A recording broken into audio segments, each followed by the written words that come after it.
now. Big ass Coach. I love it.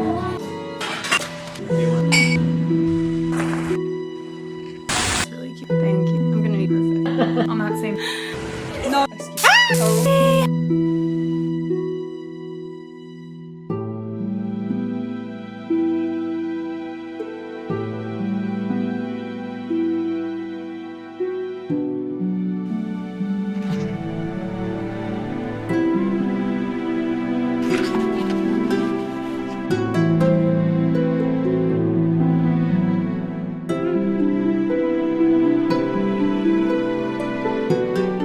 To get on a call.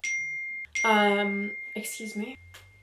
I don't know, I'm so shattered. I went to bed so late. I don't sleep. It's so bad. I need to get my day started, but like I don't want to. I have on my holiday sweater because my energy this year regarding winter and snow is to embrace it, get excited about it. It started snowing 2 days ago. Heavy snow. Lost electricity for like 15 hours, had no heating. I went on a 2-hour walk, which I haven't done in so long. Like that hasn't been a part of my routine. And I think I would have walked all night. It was so liberating to just like be drenched by snow, walk around my neighborhood. I was out there for 2 hours in the trenches and it was awesome. Winter, I'm really forcing myself to love because it's such a big part of the year. Living in Montreal, like it's literally winter half the year. There's no point in being down and upset that days are short and it's cold. Because there is beauty in that. I'm really embracing the hibernation vibe this season in the sense that I'm enjoying not having so many distractions and kind of like focusing on my projects or trying to. I've been feeling a little bit lost, I'm not gonna lie. Like being back home after being away and after like living on my own and then coming home, like that's been difficult to say the least. I feel a bit stagnant. Typically I wake up early unless I go to bed at 3, which is what I did last night. I think it's because I had a matcha at 8 p.m. This is something I do. I think matcha has no caffeine in my mind. It's just my late night beverage. Said no one ever. So I woke up at 9, which I don't love and I'm really tired. Like, look at that. That is not okay.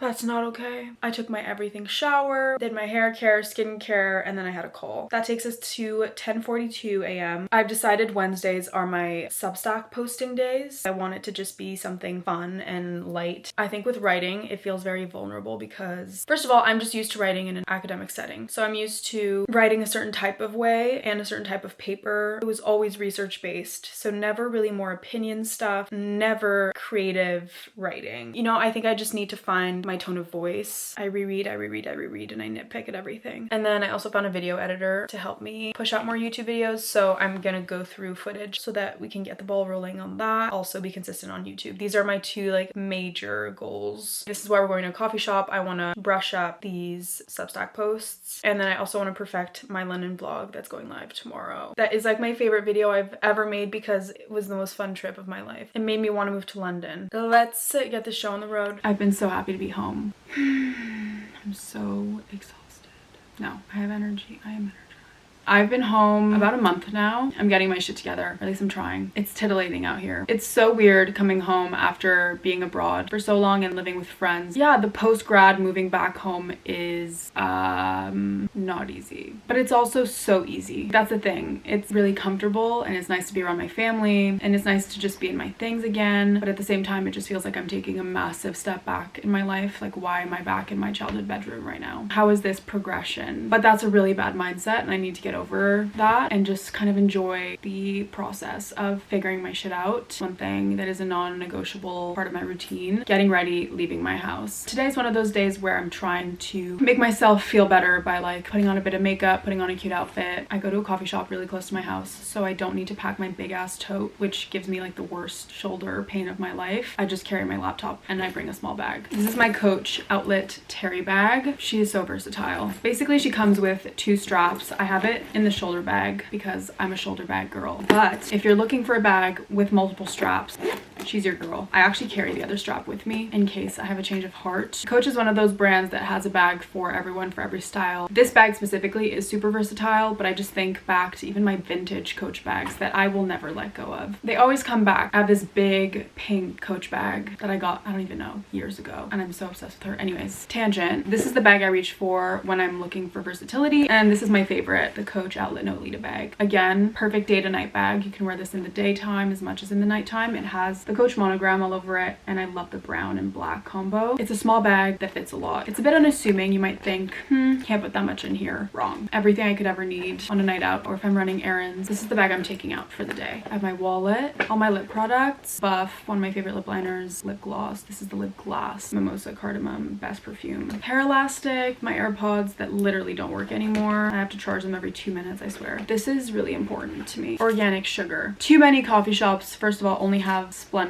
Can't do it. Or they offer like a syrup. I just want sugar. Is that too much to ask for? Good bags to have on rotation. While I wait for P to wake up, love you, I want to tell you about the books I've been reading. So a big part of my routine, the most important I think, is the morning. It sets the tone for my entire day. If I have a good morning, nothing can shake me. All is well in the world. I've been reading a lot after a summer of not really reading much. I actually feel like I'm myself again, like I'm becoming myself again. I love it so much. I currently am reading actually 3 books, kind of in rotation. The Untethered Soul by Michael A. Singer. So I mentioned in my very first Copenhagen video how this book was teaching me to view my thoughts objectively and how that was really helping me overcome some of my overthinking. Last week, I had kind of an epiphany about what I was putting my energy into and how it was draining me. Maybe you're putting so much energy into something you think is meant for you at that time, but you're like forcing it and it's just not the right time. So you need to redirect your energy, take a little detour. I think that's a very common thing with creative projects. But I think the most common way that all that manifests in my life is with relationships and people, where I feel like I will pour my heart and soul into relationships or into people, and then sometimes I just realize, okay, actually this isn't right for me. Like this is not a relationship that gives me energy. It actually drains me. A week ago, I opened this book and the chapters on literally that topic. After I had like a big realization epiphany about how I was putting so much energy into this one thing that was giving me nothing back, and that's why I felt so exhausted. So this book, at any point in your life when you read it, it's gonna resonate and it's going to feel like, oh, I'm meant to be reading this right now, because I read that chapter and it was basically just explaining how, and this I find so interesting, but like all the energy that you need to survive exists within you. What I mean by that, or what I guess he means by that, obviously you need food, you need water in order to generate energy and like live.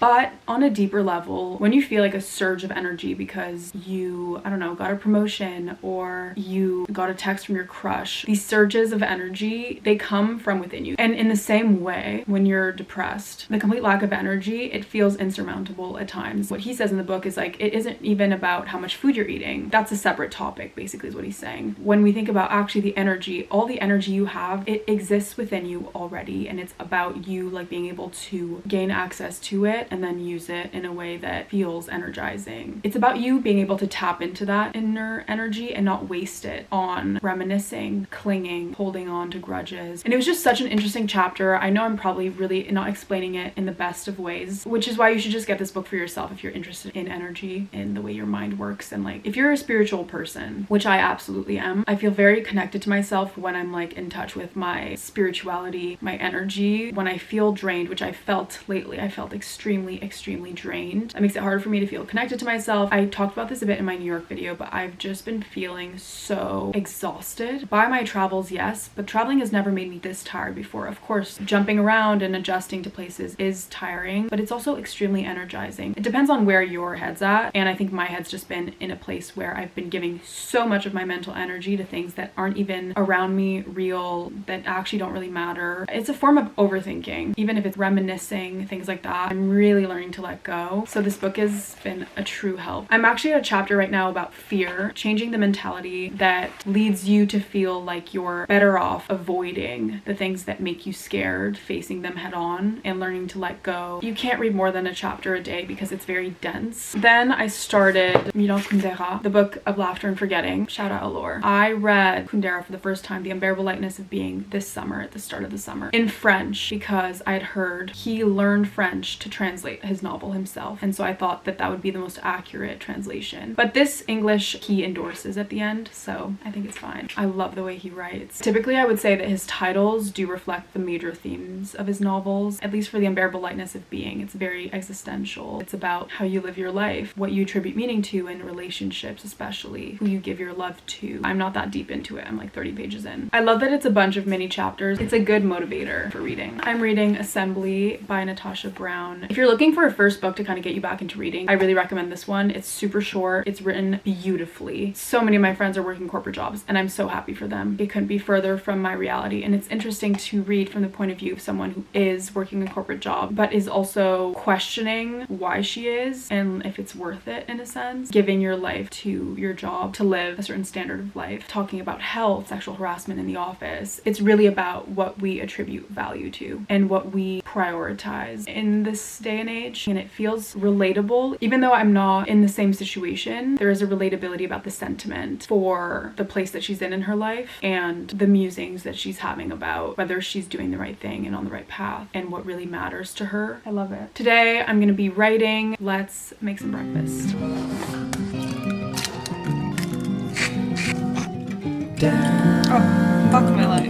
banks of the Old Man River, heavy air, calling rain. So hungry. They say she keeps up and delivers. Levee will break again. Yum. Tell me, what could you do then? When the river comes a calling, bend a knee and pray that you can stay in the good grace of the water. Everything in here. Computer. Let's go grind. I have so much to do. Days of rain and wind, this day in the valley. Time to write and edit. Try your hand and sand, the banks ain't holding. Old Man River rising 3 foot by the hour. Drop your bags and run, you know surrender time has come to the water.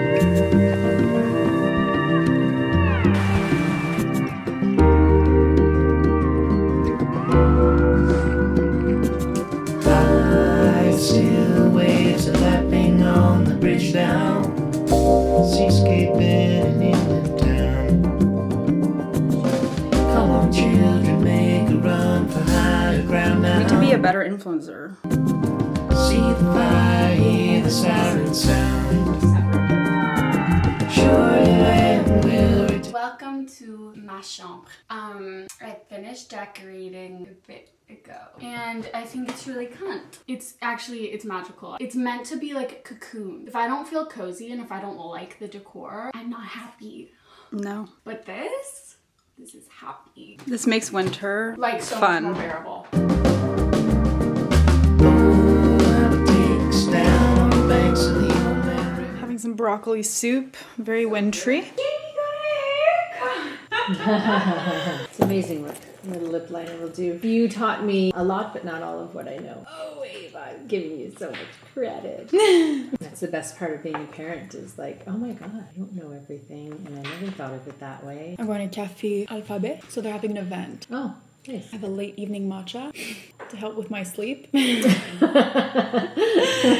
my God. My bag, I'm switching to the Coach Outlet Nolita bag because it's smaller and a good nighttime bag, I find. 3 lip liners because you never know. I have a problem. Deodorant, I go nowhere without deodorant. It's like my worst fear to smell stinky. On that same theme, Nectarine Blossom, and I don't know what this is, but it's coming with me. AirPods, my camera, all good. Hair elastic, I don't need this. All set. On my walk, I'm going to listen to a podcast. Another really big part of my routine and a very important part of my routine, something I've implemented. It's on my to-do list even because I don't want to let myself not do it. Every day I give myself the challenge of listening or watching one piece of slow media. Slow media by my standards, which can be a film as much as it can be a podcast. That's usually my go-to. Or articles, Substacks, really anything. Like last week my mom sent me this New York Times debate about whether women are ruining the workplace. It's this debate between 2 more conservative feminists. I've been listening to podcasts. I love The Critic and her Publics. Spending a lot of time on Substack reading articles. I love Mina Lay, her video essays on YouTube are incredible. Making a point to consume media that isn't mind-numbing, because I am a reality TV fiend and I don't think there's anything wrong with that, but I tend to consume so much crap and it's making me feel like I'm losing brain cells. Not being in school, not being forced to read things, not being forced to do homework, to like engage in discussions about anything is really hard. I'm struggling a bit, and I think I was struggling this summer, just feeling like, if I'm not getting smarter, am I getting dumber? Like, that's how I was feeling. So this is just a challenge for myself as I'm entering this new chapter, becoming a student of life, which is so cheesy, but I love the cheesy stuff. Speaking of cheesy, I read this article on Substack. I will link it because it's incredible, about cliches, and I loved it. I ate that up. Cliches are important. Gives life meaning. Case in point, it has to be something new, and that too, I feel like it stimulates my brain in a different way. It forces me to think about things, to engage with popular culture in a different way. I've just been missing being in a classroom and being challenged like that, so I'm kind of trying to do that myself, and that's why I'm starting my Substack too, is because I think it's a good way to hold myself accountable in that sense and feel like I'm using my brain in a way that's stimulating, like I said, because I spend so much freaking time on my phone and I want to replace those lost hours, because they are lost. I'm sorry, they just are. I don't really see a bright side to doing that. I want to replace that with more mindful consumption. Honestly, that means that if I decide I want to spend an hour on reels before bed, like, that's fine, but as long as it's just an hour and like I'm consuming something else to kind of offset that. And it's not about guilt so much as it's about self-care, because I have gotten to know myself and I know that it really does not benefit me to do that, and I know that it makes me feel brainless in a sense. I think that's why I've struggled a lot this summer with like figuring out my life. I've just felt so lost, not feeling challenged really, and feeling like I wasn't really learning anything. And I was learning about myself. I mean, learning in the bigger sense or in the smaller sense, learning about something niche. When you take a class in college and you learn all about this one period, I miss becoming kind of a mini expert on a certain topic. This is why I'm doing this for myself, and it's just become such a big, or such an important part of my everyday. It doesn't take up that much time too, which is like something I feel like I've always convinced myself, oh, I don't have time for that, but I absolutely do. I have time to scroll for 3 hours before bed, like I have time. But also I need to stop being so hard on myself and being like, that's bad that I do that. You know what, it's okay. I think I'm just realizing that it's taken a toll on me in ways I really couldn't have imagined, and now I'm trying to instill this habit to replace some of the other habits I have and make it into a habit by doing it every day. It's working. I feel an urge to listen to a podcast or to sit down and watch a film that I wouldn't typically choose to watch. Today I finished writing my holiday gift guide Substack. The next Substack will be things I consumed in October, and it just goes over a book I read, a film I watched, a podcast I listened to, an article I read. I want to do kind of monthly recaps, book reviews, stuff like that, to stay a student. I think it's important to kind of hold yourself accountable when you're not in school anymore. Just challenge yourself. Start a book club with a friend. Like Tia and I just started a book club. We're reading Assembly for it, which is like so fun and exciting. Let's go have some matcha. I feel like that and like having a glass of wine or a cocktail, same difference, right? Same impact on sleep. Okay, ready. Let's go. Bag, puffer, because it's freezing, loafers with wool socks. It's my mess.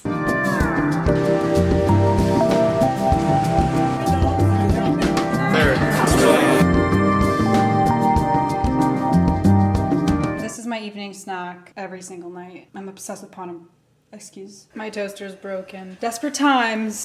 Ah! Oh my god. I'm scared. Say hi! You're so, hello, you're so pretty. I'm gonna go for a little nighttime walk. This is kind of my routine, like slower days, trying to be as productive as I can while leaving the house, moving my body, eating well, all that stuff. It feels good. It feels good to be home because I'm taking good care of myself and I've been craving that. It's nice to be put, and I'm enjoying winter this time around.